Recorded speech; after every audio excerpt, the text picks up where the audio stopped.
À ce stade de la série, pour toute personne non fermée d'esprit, cela devrait lui être évident que ce monde a été créé par un Dieu unique et dans un but bien précis. Malgré toutes les preuves et miracles qui ont pu vous être exposés dans les 3 précédents épisodes, nous savons très bien qu'il restera toujours des gens sceptiques. Mais soyons honnêtes, ne croyez-vous vraiment pas en Dieu? Ou alors ne voulez-vous pas croire? N'est-il pas plutôt là un problème de fierté? Nous allons dans ce dernier épisode parler des dernières grandes questions à ce sujet. Mais avant de débuter, nous allons découvrir ce qu'est le design intelligent. C'est en partie cette découverte scientifique qui a effondré la théorie de l'évolution et qui a prouvé à beaucoup de scientifiques l'évidence de l'existence de Dieu. Le design intelligent a été découvert grâce aux toutes dernières technologies qui prouvent la complexité d'un être humain, des animaux, des plantes, etc. Lorsque vous voyez une voiture, vous remarquez qu'elle est harmonieusement bien faite. Les 2 phares sont de la même taille, chacun parallèle à l'autre, tout est bien fait pour que cela soit joli. Les rétroviseurs de chaque côté, idem. Si on avait mis un rétroviseur plus grand que l'autre ou un sur le toit, cela n'aurait pas rendu bien et n'aurait plu à personne. Les constructeurs ont fait quelque chose de joli avec des proportions bien spécifiques. N'importe qui voit une voiture sait que quelqu'un d'intelligent l'a fait. Le hasard n'aurait pas pu la réaliser, et encore moins avec des objets symétriques ou parallèles comme le possède une voiture. Quand vous voyez l'être humain, que voyez-vous? 2 yeux bien parallèles de chaque côté du nez, 2 oreilles de chaque côté de la tête.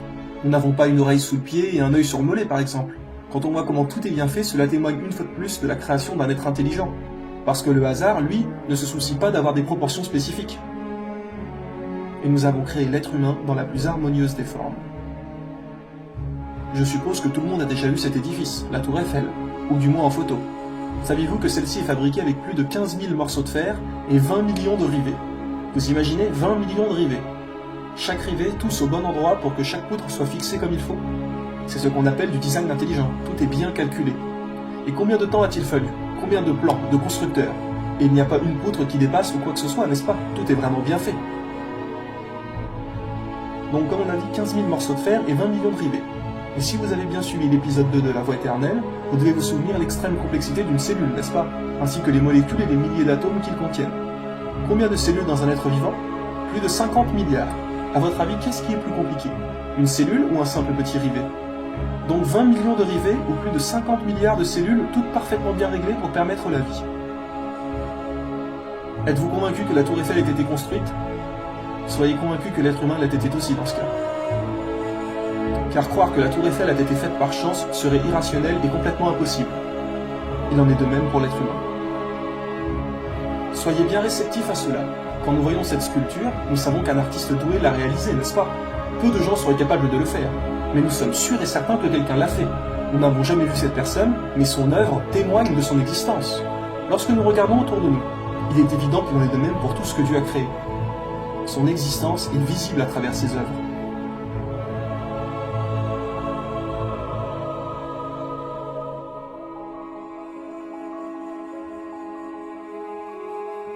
Il y a dans la création des cieux et de la terre, et dans la succession de la nuit et du jour, des signes pour ceux qui sont doués d'intelligence.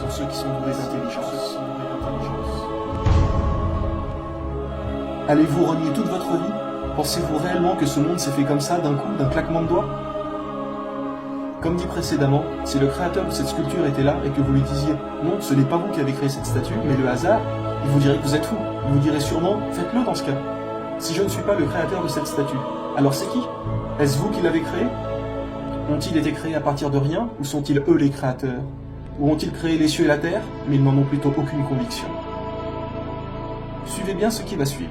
Vous serez tous d'accord pour ne pas me croire si je vous dis que c'est le vent qui a fait voler du sable et réaliser ce cheval. Même pendant des millions d'années, jamais le sable ne réalisera cela. Quand vous regardez le hasard faire les choses, vous aurez à la limite des petits tas de sable, des dunes. Jamais des choses aussi compliquées que ça. Alors maintenant, imaginez un vrai cheval. Soyons un minimum honnêtes. Comment voulez-vous qu'un vrai cheval se fasse tout seul, alors que seulement en sable, c'est impossible?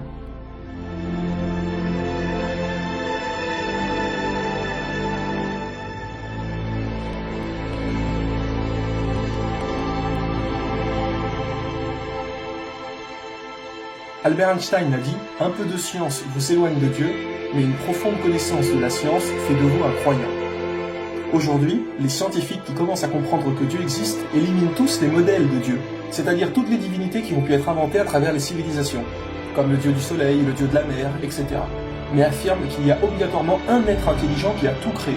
Il y a un Dieu. que nous dit l'attestation de foi? Il n'y a de Dieu qu'Allah. Il n'y a de Dieu qu'Allah. Il n'y a de Dieu qu'Allah. Il n'y a de Dieu qu'Allah. Il n'y a de Dieu qu'Allah. Alors maintenant, penchons-nous sur les dernières grandes questions que disent la plupart des gens qui ne veulent pas croire en Dieu. Par exemple, d'accord, Dieu existe, mais alors pourquoi y a-t-il autant de mal sur Terre? Pourquoi autant de viols, de crimes, etc. Nous savons que la vie sur Terre est un test. Nous devons faire ce que Dieu nous a enseigné pour atteindre le paradis. Donc quand on réfléchit logiquement à cette question, nous comprenons tout de suite. La raison pour laquelle il y a le mal sur Terre est que Dieu nous a voulu libres. Quand par exemple une fille se fait violer, est-ce Dieu qui a violé cette fille? Non, ce n'est pas lui qui descend sur Terre et commet cet acte. C'est un être humain. Dieu au contraire a strictement interdit de faire ça. Il nous dit maintenant vous êtes libres, moi je vous interdis de commettre le mal, à présent faites ce que vous voulez, vous assurerez le jour du jugement. Si Dieu nous avait obligés de faire que le bien, et qu'il nous serait impossible de faire du mal, alors où serait le test? Nous ne serions que des marionnettes. Si par exemple, vous arrivez à votre lycée le jour de votre bac, vous avez sur le questionnaire les questions, mais aussi les réponses à côté. Alors dans ce cas-là, où est l'examen? Puisque vous ne pouvez pas vous tromper. Il nous faut obligatoirement le libre arbitre, et c'est pour ça qu'il y a du mal sur Terre. Parce que si nous ne l'avions pas, il n'y aurait aucun test. Mais Dieu nous a interdit tous ces actes. Ce n'est que l'être humain qui s'entête et fait du mal. Si dès qu'il y a quelqu'un qui s'apprête à tuer, Dieu apparaît et empêche ce crime. Dans ce cas-là, tout est fini. Nous voyons Dieu, donc il n'y a plus de test. Heureusement qu'il ne se montre pas et qu'il laisse aller les choses sur Terre. De la même manière, heureusement qu'il n'y a pas les réponses au bac. Comprenez bien ça, la vie sur Terre n'a pas d'importance, ce n'est que le test. C'est pour ça qu'il laisse faire les choses. La vraie vie commence après la mort. Répondez à l'appel de votre Seigneur avant que ne vienne un jour dont Dieu ne reportera jamais le terme. Ce jour-là, nul refuge pour vous, et vous ne pourrez point nier vos péchés.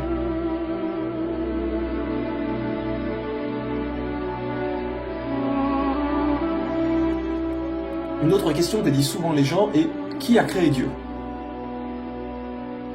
Bon, si par exemple, je demande la permission à un ami d'ouvrir une porte, et cet ami me dit « Attends, je dois demander la permission à un autre ami », puis cet ami doit demander aussi la permission à un autre ami, et ainsi de suite à l'infini. Dans ce cas, vais-je un jour ouvrir la porte? Non, jamais. Mais si je l'ouvre, forcément il y a un moment où la dernière personne ne demandera à personne d'autre. Sinon je n'ouvrirai jamais cette porte, si cela était infini. Étant donné que le monde existe, cela prouve forcément qu'il y a un premier créateur. S'il y avait un créateur du créateur, et un créateur du créateur du créateur, cela serait infini et donc impossible. Mais pour mieux expliquer, suivez bien ce qui va suivre. Nous vivons dans un référentiel d'espace-temps. Nous nous référons à cela. C'est pour cela que nous avons du mal à imaginer les choses différemment, car nous sommes habitués à ça. Dieu a créé l'espace ainsi que le temps. Mais lui n'est pas forcément compris dedans. Le temps ne l'affecte pas lui, c'est quelque chose qu'il a créé. Quand nous disons qu'est-ce qu'il y a avant Dieu ou qui a créé Dieu, cette question n'a aucun sens. Cela aurait eu du sens si Dieu était compris dans le temps, mais le temps est quelque chose qui a un début, puisqu'il a été fabriqué. Or Dieu ne vit pas dans ce référentiel-là. Comme expliqué, il est difficile de l'imaginer étant donné que nous, sans arrêt, nous sommes compris dedans. Pour donner un exemple, si Dieu n'avait pas créé le son, si nous n'avions pas d'oreilles et que rien ne faisait du bruit, vous tapez sur le sol et cela ne produit aucun son, rien du tout. Auriez-vous pu imaginer que le bruit existe? Non.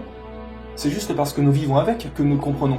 Si Dieu avait voulu, il aurait pu créer plus de 5 sens à l'être humain. Tout est une question d'habitude. Mais en réalité, il n'y a pas d'avant Dieu. Dieu est incréé. Nous sommes une création et une création doit avoir un créateur. Mais le créateur, lui, n'a pas besoin de créateur. Tout ce qui a un début a une cause. Notre univers a un début. Donc notre univers a une cause, notre créateur. Mais Dieu, lui, n'a pas de début, donc il est incréé. Et d'ailleurs, Dieu nous a déjà répondu à cette question dans le Coran. Il est Dieu unique, il n'a jamais engendré, n'a pas été engendré non plus. Ou bien encore, Dieu, celui qui subsiste par lui-même. Une autre question est pourquoi Dieu a interdit le porc? Beaucoup de gens pensent que le porc est interdit car au temps du prophète Mohammed, il n'y avait pas de frigo et donc la viande ne pouvait pas se conserver à cause de la chaleur. Mais que maintenant que la technologie existe, nous pouvons le faire et donc soi-disant en consommer. Sachez que ceci est absolument faux. Si vous vous renseignez sur le sujet, et vous n'avez qu'à regarder simplement sur internet, vous apprendrez que le porc a le système digestif extrêmement rapide et pauvre. Il digère en seulement 4 heures et n'a qu'un seul estomac. Contrairement aux viandes autorisées, comme par exemple la vache, qui digère en 24 heures et possède 4 estomacs. Ce qui fait que le porc n'a pas le temps d'éliminer les toxines et que donc celles-ci vont dans sa viande. Le porc est le seul animal omnivore qui ne dispose pas d'un enzyme. C'est ce qui permet de détruire ses déchets et toxines alimentaires. Il ne les élimine pas. Et vous savez que le porc mange n'importe quoi, comme des animaux morts, ses excréments, etc. Donc si une maladie ou quoi que ce soit va dans sa viande, vous la mangez aussi. La consommation du porc peut être la cause de pas moins de 70 types de maladies. Une personne peut avoir plusieurs helminths, comme l'ascaride, l'ankylostome, etc. L'un des plus dangereux est le Taenia solium, qui dans la terminologie courante est appelé ténia, ou ver solitaire. Il se réfugie dans l'intestin et il est très long. Ses œufs pénètrent le système sanguin et peuvent ainsi atteindre pratiquement tous les organes. S'ils pénètrent dans le cerveau, ils peuvent provoquer des pertes de mémoire. S'ils pénètrent dans le cœur, ils peuvent provoquer un arrêt cardiaque. S'ils pénètrent les yeux, ils peuvent causer la cécité. Et s'ils pénètrent le foie, ils peuvent y causer de sérieux dommages. Ils peuvent endommager presque tous les organes du corps. Une idée reçue que le fait de bien cuire la viande tuerait les œufs est fausse. En effet, dans un projet de recherche entrepris aux États-Unis, il a été découvert que parmi 24 personnes ayant contracté le Taenia solium, 22 avaient fait bien cuire leur viande de porc. Cela prouve que le fait de bien cuire la viande ne change rien. L'acide urique est une substance dangereuse pour le corps humain. Il est important de savoir que le corps du cochon ne se débarrasse que de 2% de son acide urique. Les 98% restants ne sortent pas du corps. Pourquoi croyez-vous que pour beaucoup de maladies, quand le patient arrive chez son médecin, le docteur lui dit très fréquemment « arrêtez la charcuterie ». Il y a beaucoup d'autres choses sur l'organisme du porc, mais cela prendrait trop de temps de tout mentionner. Mais voilà pourquoi Dieu l'a interdit dans le Coran en disant « vous êtes interdit la chair de porc ». Ou bien dans la Bible, vous ne mangerez pas de porc, vous le tiendrez comme impur. Dans la Torah, vous ne mangerez pas de leur chair, etc., etc. Pour l'alcool, je pense qu'il n'est pas la peine d'expliquer cela pendant très longtemps. Tous les morts qui sont dus à l'alcool, les accidents de la route, les viols ou crimes commis sous alcool, etc. Un humain, par exemple, va toujours parler poliment à une personne âgée par respect. Cela est déjà ancré en lui, ça lui semble normal. Mais sous alcool, nous perdons toute logique, et celui-ci peut lui parler mal. Quand vous allez aux toilettes, vous vous cachez toujours des gens. Par contre, en étant ivre, cela ne vous dérange pas d'uriner devant tout le monde. Tous nos principes disparaissent. Nous ne savons plus faire la différence du bien et du mal. Des gens pourront dire « oui, mais un peu de porc ou un peu d'alcool, ce n'est pas grave ». Mais honnêtement, peu de gens n'ont jamais été bourrés une seule fois dans leur vie. Par exemple, à leur 20e anniversaire, ou lors d'un mariage. Mais si cette fois-là, cette personne avait conduit et tué un enfant, ça y est, il serait trop tard. Dieu nous avertit sur tout ce qui peut nous faire du mal. Donc à partir du moment où il y a un tout petit peu de mauvais dans quelque chose, alors cela nous est interdit, parce que le mal l'emporte sur le bien. Dieu nous dit qu'il y a des choses bien dans l'alcool, et que d'ailleurs il y en aura au paradis, mais que celui-ci ne sera pas enivrant, et ne nous fera donc pas perdre notre raison. Dieu nous a dit dans le Coran, son mal est plus grand que son utilité. Cela n'est-il pas vrai? L'alcool a tué beaucoup de monde. Par contre, combien de personnes a-t-il sauvé?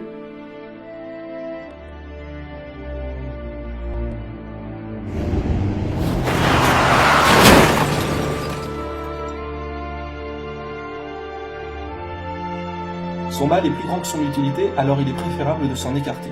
Maintenant, à vous de décider, il y a des tentations sur Terre. Faites votre choix et chacun assumera quand le jour de la rétribution viendra. Des gens peuvent dire « oui, mais si le porc est mauvais, alors pourquoi est-il bon au goût ?» Mais quand on réfléchit, c'est tout à fait logique, étant donné que c'est un test. Il fallait forcément qu'il soit bon pour vérifier si malgré qu'il est bon au goût, est-ce que nous en mangeons quand même? S'il avait eu le goût des excréments par exemple, est-ce que des gens en mangeraient? Non, bien sûr que non, donc il n'y aurait pas de test finalement. Si une femme veut tester la fidélité de son mari, va-t-elle lui envoyer une vieille dame ridée pour le draguer? Ou va-t-elle lui envoyer une jeune et jolie fille? Évidemment qu'elle lui enverra une jolie fille. Dieu fait exactement pareil. Ceci n'est qu'une illusion, une tromperie. Et la vie présente n'est qu'un objet de jouissance trompeuse. Une autre grande question est pourquoi faut-il faire le ramadan? Beaucoup de gens aussi se disent pourquoi faut-il s'empêcher de manger? Il nous l'a demandé parce que cela est bon pour nous.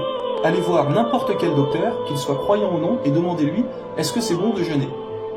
Tous vous répondront que c'est excellent pour la santé et que c'est un lavage d'estomac, cela repose le corps, etc. Nous mangeons beaucoup trop de fois par jour. Toujours à grignoter quelque chose, le corps ne se repose jamais, l'estomac travaille tout le temps. Et vous vous demandez pourquoi il y a autant de maladies du foie, des reins, etc. Mais Dieu ne nous a pas demandé de manger autant par jour. À la base, l'être humain n'a pas besoin d'autant de repas.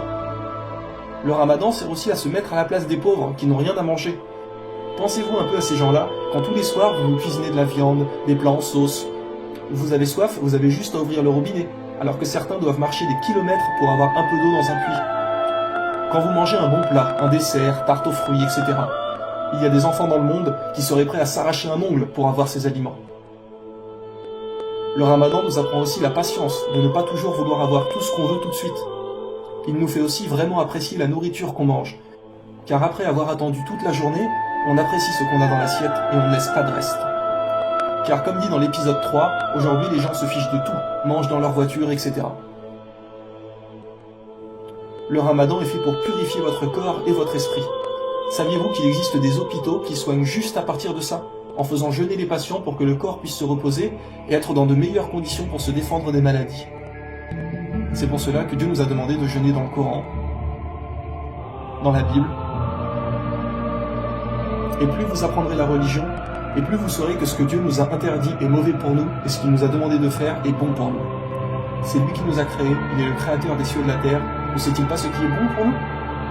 Dieu est infiniment doux et parfaitement connaisseur. Mais malgré tout ça, les gens s'attachent quand même à cette vie sans se soucier de l'au-delà. Comme nous a dit Dieu dans le Coran, chapitre 87, verset 16, « Mais vous préférez plutôt la vie présente, alors que l'au-delà est meilleur et plus durable. » Sachez que la vie présente n'est que jeu, amusement, vaine parure, une course à l'orgueil entre vous et une rivalité dans l'acquisition des richesses. Et dans l'au-delà, il y a un dur châtiment pour les mécréants, et aussi un pardon et un agrément de la part de Dieu pour les croyants. Tout ce que nous faisons ici est éphémère, c'est toujours au passé. Je suis allé en vacances là-bas, j'ai fait ça il y a 2 ans, j'ai vu cette chose-là, etc. Tout est toujours provisoire et au passé. Tout ce qui vous a été donné est la jouissance éphémère de la vie d'ici-bas et sa parure. Alors que ce qui est auprès d'Allah est meilleur et plus durable. Ne comprenez-vous donc pas? Croyez-vous que les gens riches sont ceux qui sont aimés par Dieu? Oh que non, les riches sont tout autant testés que les pauvres, voire plus. Car quand on est riche, on a tendance à être fier et oublier Dieu. On se dit, c'est moi qui ai gagné cet argent, hein? On commence à prendre la grosse tête, etc. On peut se payer plein de choses comme on a les moyens. Et finalement, notre esprit est occupé à toutes ces pratiques inutiles et aux achats du matériel. Alors que les pauvres pensent beaucoup plus à Dieu et n'ont pas l'esprit occupé comme la plupart des riches qui passent leur temps dans les hôtels, dans les boutiques, etc. C'est pour cela que notre bien-aimé prophète a dit « J'ai vu beaucoup de pauvres au paradis ». Dieu nous a dit à propos des non-croyants qui se préoccupent justement que de l'argent, de faire la fête, etc. Ces gens-là aiment cette vie éphémère et laissent derrière eux un jour bien lourd.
Me